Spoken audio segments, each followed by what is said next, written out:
Halo Sobat Legal, jumpa lagi bersama saya Fadil dalam acara di Fasya ini. Nah, di sini kita mau ngobrol-ngobrol nih sama dua orang yang bisa dibilang lah gitu. Satu praktisi hukum, satu akademisi. Ya, kita ngobrol-ngobrol santai aja. Di sebelah kanan saya ada Bang Rahman. Ini seorang praktisi advokat ya di Kota Pontianak. Teman-teman bisa lihat di bawah ini adalah akun YouTube dan TikTok beliau nih. Nah, kemudian di sebelah kiri saya ada Bang Anca. Ya, nama lengkapnya Hermansyah. Ya, biasa dikenal di sini sebagai Bang Anca, seorang akademisi, seorang dosen, ya dosen di bidang hukum gitu. Nah, gini, kita mau bincang-bincang nih, ngobrol santai. Ini ada kasus yang lagi viral ya. Kasus tentang Alfamart ya. Kasir Alfamart yang dia tengah berhadapan dengan seorang ibu-ibu gitu. Ini lagi viral nih. Ya, teman-teman mungkin udah pada tahu ya, bisa lihat di berbagai media, bisa lihat juga di video-video yang sudah banyak bertebaran beredar gitu. Nah, kalau kita lihat di kronologinya itu Bang, itu kan si kasir ini merekam ibu-ibu yang ingin membeli coklat ya. Ibu-ibu itu ingin membeli coklat, tapi ternyata coklat itu malah dibawa keluar gitu, dibawa masuk ke mobil, belum dibayar. Jadi niat si kasir ini dia merekam sebagai bukti bahwa ada dugaan pencurian. Nah, tindak pidana pencurian coklat lah di salah satu gerai terkenal ya. Nah, kalau kita lihat di sini kan endingnya ini kan ada si video itu viral. Kemudian setelah video itu viral, si ibu-ibu ini datang ngancam pakai advokat ya, ngancam bahwa ini akan dipidanakan pakai undang-undang ITE. Nah, ini kan sebenarnya publik terbelah nih, Bang. Satu sisi mengatakan si mbak-mbak kasir ini ya dia punya kepentingan yang dia ingin membela diri. Kenapa? Karena dia sebagai seorang kasir, dia ingin memperjuangkan bahwa ini ada pencurian nih, ada tindak pidana pencurian, maka dia melakukan itu. Ya. Tapi di sisi lain si ibu ini kan dia sudah membayar coklat itu. Setelah ketahuan dia sudah bayar, at least menurut dia itu udah clear di situ, udah selesai, ya kan? At least sudah clear. Kemudian videonya viral, ya dia merasa bahwa wah ini merugikan dia gitu. Nah, itu gimana? Ini saya mau tanya dulu dari pandangan seorang praktisi hukum. Gimana menurut Bang Rahman untuk menyikapi kasus yang ada ini? Ya, terima kasih Bang Fadil sudah mengundang kami di dalam dialektika hukum ini ya. Kasus ini memang berbicara tentang kasus yang lagi viral nih ya, Alfamart ini ya. Memang sekarang lagi bincang-bincangnya nih. Dan bahkan sampai mungkin di masyarakat sudah menjadi tidak asing lagi lah ya. Nah, di media pun segala macam.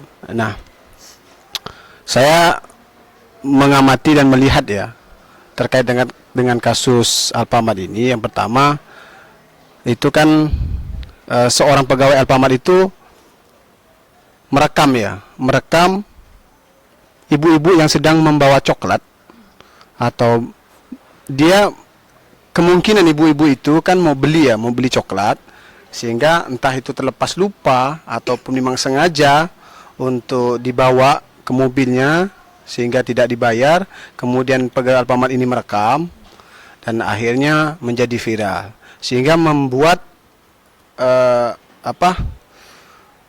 ramai di dunia maya, dan bahkan sempat diancam gitu kan oleh si ibu-ibu itu dengan pelanggaran undang-undang ITE, seolah-olah dia ini dicemarkan nama baiknya gitu kan. Nah, sebenarnya ini kan secara hukum sudah ada delik ya, delik pidana, dan ini saya rasa sudah delik pidana umum ya,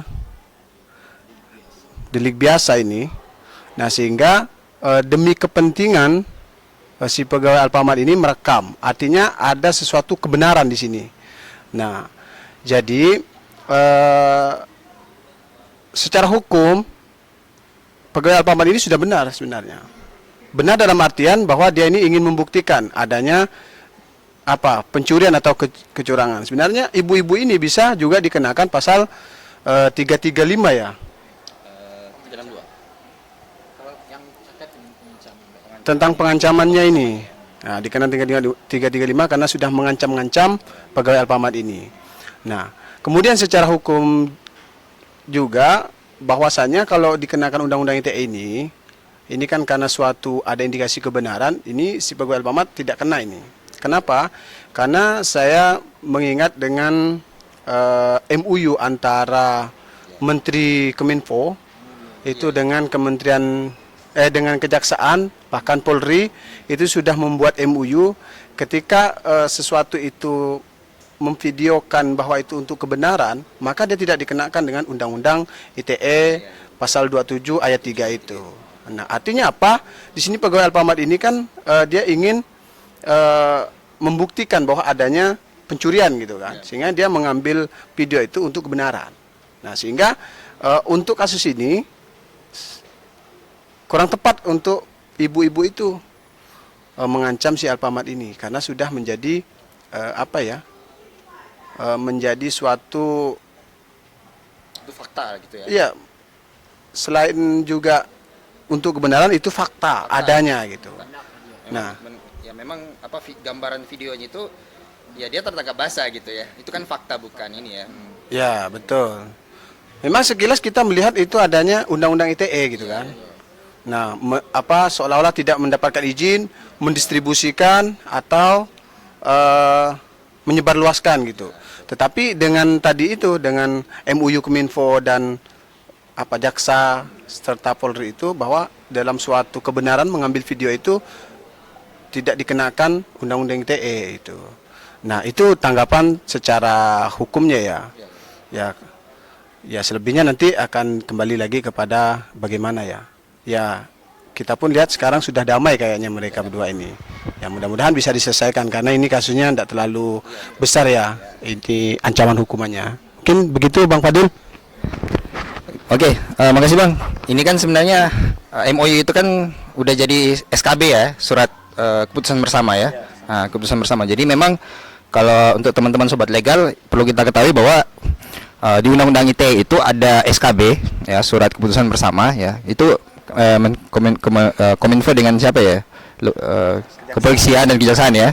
Nah, jadi SKB itu terkait dengan implementasi Undang-Undang ITE. Jadi makanya ini kan selama ini kan Undang-Undang ITE ini dianggap sangat berbahaya karena paling sering gitu bisa potensi menjarakan orang gitu kan, menjerat hukum orang-orang, bahkan kebanyakan yang jadi targetnya justru orang-orang kecil ya kan.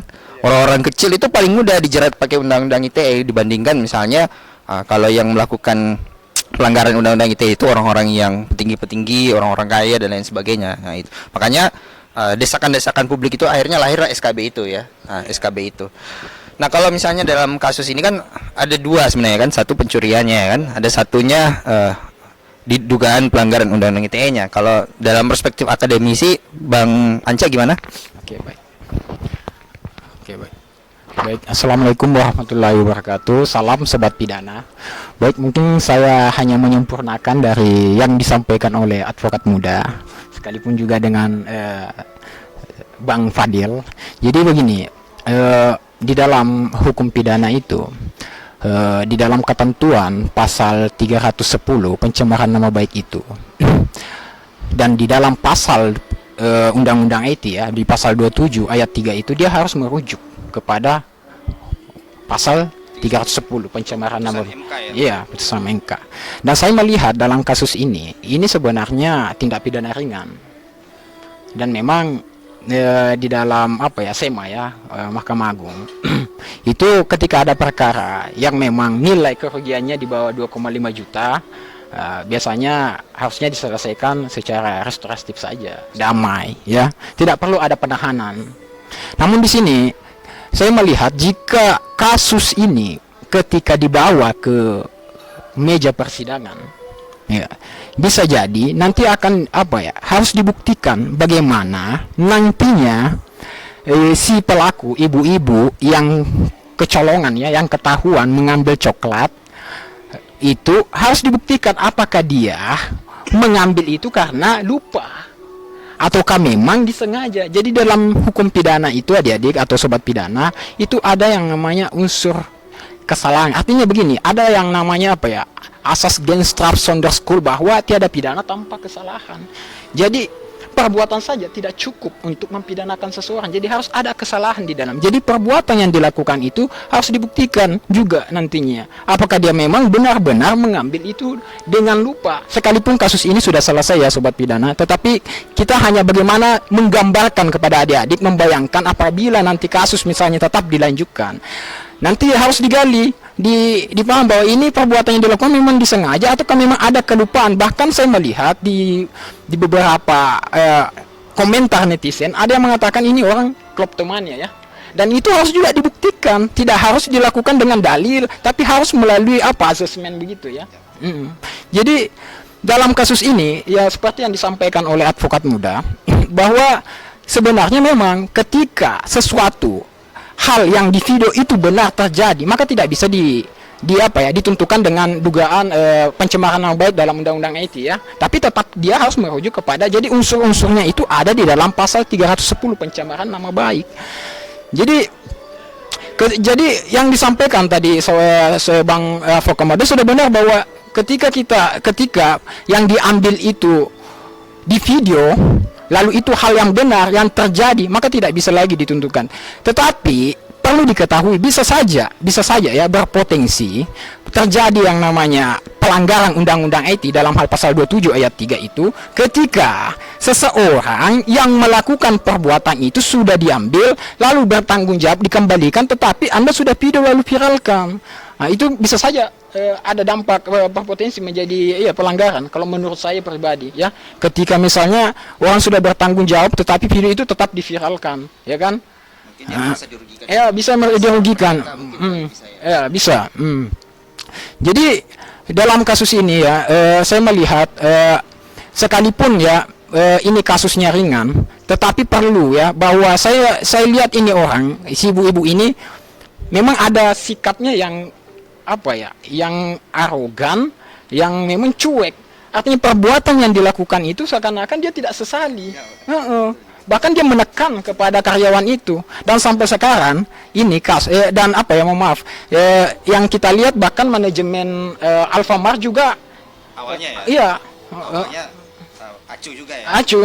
Acu ya, tapi setelah viral barulah turun tangan. Dan seharusnya ketika memang karyawan yang bekerja di sebuah perusahaan harus berikan perlindungan hukum itu ketika terkait dengan perusahaannya. Tapi ketika hubungan terjadi karena personal, kemungkinan besar peluang untuk kecil peluang untuk dibantu oleh perusahaan, kecil kemungkinan.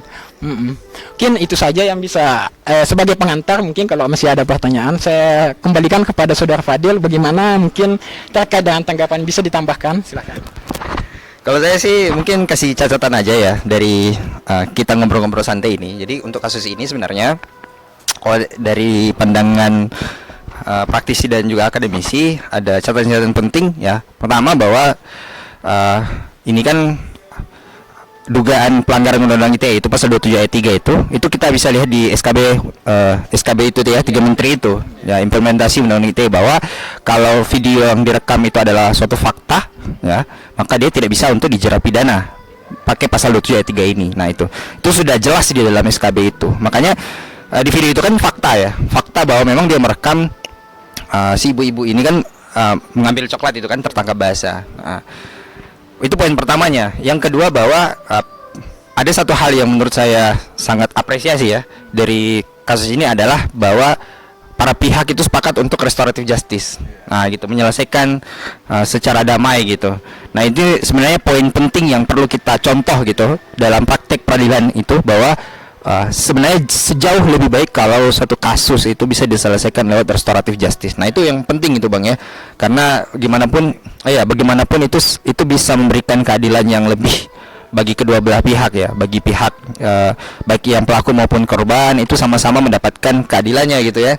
Karena sama-sama ada titik temu di situ untuk permasalahan itu. Dan juga di kepolisian pun tidak banyak mengeluarkan biaya yang banyak mengeluarkan biaya ya untuk penanganan suatu kasus. Makanya penting. Kalau saya juga begini, Bang Fadil berpendapat bahwa selain juga restoratif justice, saya juga apresiasi perdamaian antara kedua belah pihak ini kan. Selain juga mereka ini berdamai, artinya mereka ini mau menyelesaikan secara kekeluargaan, sehingga ada win-win solutionnya lah ya. Kemudian kalau menurut saya hukum itu kan paling tertinggi adalah kesepakatan. Ketika sudah mencapai kesepakatan, maka sudah selesai lah kan gitu. Dalam hal ini mereka ini menyepakati bahwa berdamai sajalah gitu kan. Nah memang terlepas juga SKB tadi, kemudian terlepas juga ini pidana, terlepas lagi pencurian, karena memang bahwasanya ketika akibat daripada hukum itu semuanya kalau dibawa ke ranah hukum, ranah pengadilan, ranah penyidik atau penegak hukum lah ya, maka itu semuanya harus memang betul harus dibuktikan. Mulai dari proses tahapan, penyelidikan, bahkan penyidikan, bahkan tahap ke pengadilan. Nah, sekali lagi bahwasanya nantinya pun kalau seandainya diperiksa tetap naik kasusnya, itu pun harus diperiksa lagi oleh majelis hakim kalau memang betul dia terbukti melakukan pencemaran nama baik, ataupun sebaliknya terbukti bahwa si ibu-ibu ini adalah pelaku pencurian, maka mereka lah yang ditetapkan oleh pengadilan berdasarkan pertimbangan dan pemeriksaan di dalam fakta persidangan, maka baru ditetapkan bahwa dia bersalah atau tidak. Sepanjang dalam tahapan proses memang tidak bisa juga berspekulasi ya, karena itu menjadi masih dugaan. Bahkan di dalam hukum itu ada yang namanya asas praduga tidak bersalah gitu. Maka semuanya mempunyai hak di mata hukum, atau istilahnya itu equality before the law gitu kan. Nah itulah Bang Fadil terkait dengan kasus ini. Nah memang banyak sisi sih untuk kajian ini. Sama mungkin catatan terakhir saya, ini mungkin catatan kritis ya untuk dari bidang akademisi terhadap membuat kebijakan, bahwa pasal-pasal di Undang-Undang ITE itu ternyata secara praktiknya itu banyak menjerat kelompok-kelompok rentan gitu. Ya misalnya salah satu contoh ini ya, para pekerja yang mungkin dalam artian dia tidak memiliki akses, dia tidak memiliki sumber daya, kekayaan dan lain sebagainya, itu mereka yang kecil-kecil inilah yang paling rentan untuk terkena dampak dari adanya Undang-Undang ITE ini ya. Nah mungkin ya kedepannya memang perlu ada satu revisi deh gitu ya, untuk memperbaiki Undang-Undang ITE ini, fokusnya ke arah mana yang lebih bagus gitu. Nah ya, jadi mungkin kayak gitu aja ya Bang ya. Ada tambahan Oke. Nah, dengan adanya kasus ini mungkin masyarakat sobat hukum ini bisa melek dengan penggunaan ITE saat ini kan memang sangat canggih. Tetapi jangan sampai dengan adanya undang-undang ITE ini kan kawan-kawan terjerat hukum. Artinya sematlah dalam menggunakan sosial media. Pintarlah, pandai-pandailah gitu. Jangan sampai dengan adanya sosial media ini dengan kebebasan berekspresi sehingga bisa menjerat hukum. Nah intinya berhati-hati, walaupun ada SKB tapi jangan sampai nanti suatu yang kecil tapi berdampak besar gitulah. Itulah kira-kira pesannya gitu. Pesannya. Ya. Oke. Dari Bang Anca ada pesan-pesan? Mungkin saya cuma menutup ya dengan pantun. Oke. Jadi pantunnya begini ya, mohon maaf kalau tidak Jadi hukum ditegakkan demi keadilan. Jangan biarkan ada kesoliman. Cukup sekian kami hanturkan. Semoga video ini menjadi perjuangan. Keren. Oke. Baik, terima kasih untuk Sobat Legal. Nanti kita ketemu lagi. Oke, makasih untuk Bang Rahman ya, advokat muda. Ini bisa dilihat ya, ini akun YouTube dan TikToknya. Ini Bang Anca bisa lihat juga akun YouTube dan TikToknya. Jadi mereka berdua ini punya akun YouTube juga. Salam dari kami. Terima kasih untuk Sobat Legal. Kita jumpa pada acara selanjutnya. Bye. Assalamualaikum.